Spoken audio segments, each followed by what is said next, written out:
thanks for stopping by the Obviously Authentic channel. My name's Leah, that's spelled Lea and not Leah. So we're going to be talking about Hilda Season 2, Episode 3, The Witch. So it opens up with, first off, I really like this. This is one of my favorite episodes so far in the season. I really like the whole aspect of the library and the hidden room. But let me get back to that. So first, we see Hilda and Frida. They're at the library trying to get some dirt on Eric because the Rat King couldn't get no dirt on him. So they're trying to find dirt on him in the library. But they notice that the librarian is nowhere to be found.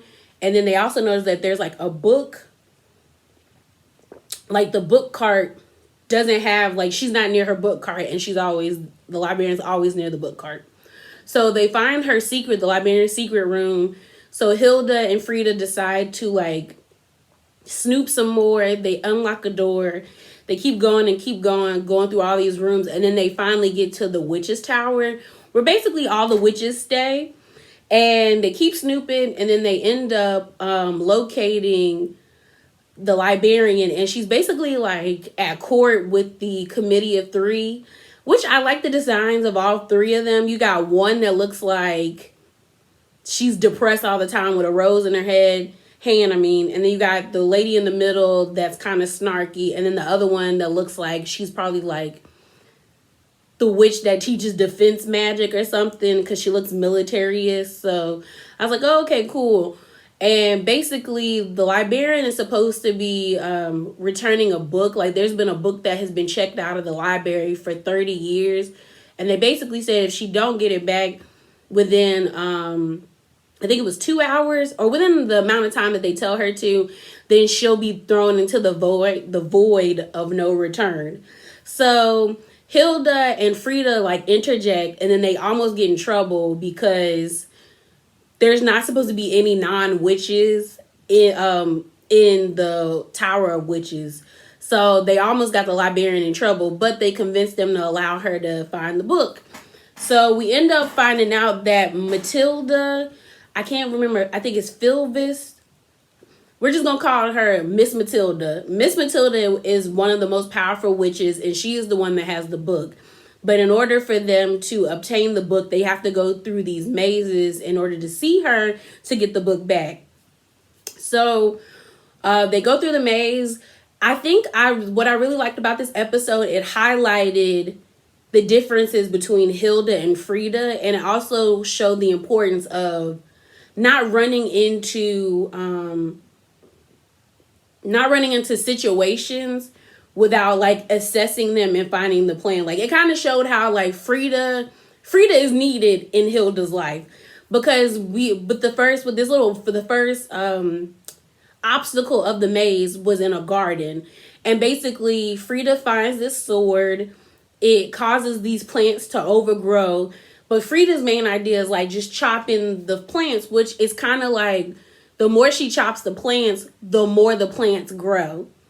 So they were like looking at her like, girl, stop. But then Frida noticed that the sword in Hilda's hand was the key in order to unlock the door so they could get the safety. So as they're going through all these different tasks and these mazes, you notice that Frida is the one that is accomplishing or doing these tasks to get everybody to freedom without having to go the route of like destruction. So it's like Hilda is good for thinking like on her feet and being adventurous and gung-ho. And then you have Frida, who is very much so she's adventurous, but she's much more calculated. Like, she's someone that assesses a situation before jumping in.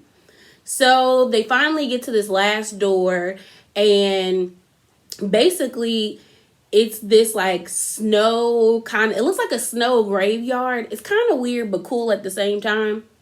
And all of a sudden this lava rock monster pops up, and everyone's like, they're like ready to fight, and the librarian's like, I got you, I'll fight him, you just go in there and get the book from Miss Matilda. So they knock on the door and they come in, and it's like the last door that they walk through is basically like your grandma's house, like a sweet old lady. You meet Miss Matilda. She's just a sweet lady, like a super powerful lady. And then you also meet her familiar, Cornelius, which is like a fluffy, it's like a cloud. It's like a cloud, basically. Or like a fluffy cloud that has like arms. I don't think he had legs and a mouth and eyes. It's just like a fluffy cloud. But they're talking to her and they're telling her like what the issue is, that like if we don't get this book back, the librarian is going to basically suffer. They're gonna throw her in the void of no return. We just gotta get the book. And she's fighting a rock monster. And Matilda's like, why is she fighting the rock monster? He's my gardener. And I was kind of like, girl, you ain't got no plants. So what he gardening in the snow? But they end up coming outside and they notice like that the librarian and the lava monster, they playing chess or checkers. So it's like, oh, I guess he's harmless. And then the librarian is like, you can tell she's uncomfortable and embarrassed. And basically what we end up finding out is that Miss Matilda, the powerful witch, was the librarian's teacher. Like she was like, the librarian was Matilda's protege, but she was embarrassed about coming to get the book and seeing Matilda. Like she hasn't seen Matilda in 30 years because she was just like, she felt like she failed her because she's not a powerful witch like her. Like she even says she forgets spells and the words to spells. But Miss Matilda basically was like, no, I'm proud that you found your own path. Like you're the keeper of the books. Like you found your place, which I thought was sweet. And then they start talking and she's like, let's figure out where this book is at before time runs out. Come to find out, Cornelius been eating everything like a catfish, just sucking things in. They get him to throw up and like he throws up a whole bunch of stuff. And then they find out that he ate the book. So Miss Matilda teleports them back to the Committee of Three, and they kind of shook because they didn't think Hilda, the librarian, or Frida were going to be able to get the book because they wanted to throw them into the void of no return.